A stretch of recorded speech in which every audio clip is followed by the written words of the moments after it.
Let's talk about a tricky catfish. Today we're talking about synodontis multipunctatus. This species has an interesting reproductive strategy where they consume the eggs of African cichlids and then replace them with their own. The cichlids will then raise the synodontis catfish until they grow large enough to survive on their own and swim away. You're probably wondering how they find the breeding fish and replace them so fast.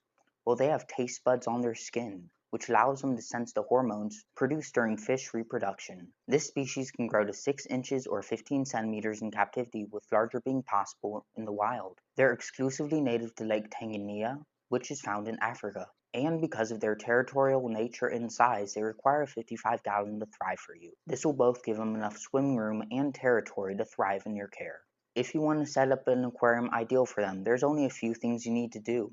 First, have one cave for every synodontis you have. This will ensure they have enough territory and hiding spaces to survive if you cohabitate them.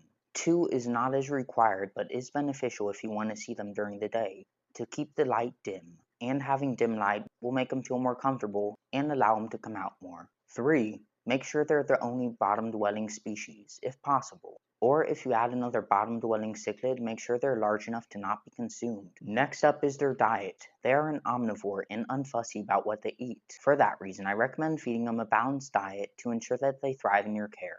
And finally, behavior and compatibility. This species is oftentimes territorial with other bottom dwellers. So if you stock the bottom section of your aquarium with other fish, make sure they're not small enough to be eaten, and make sure they're not docile enough to be bullied. And for cohabitation with this species, I recommend a Lake Tanganyika biotope. You have a bunch of different cichlids to choose from.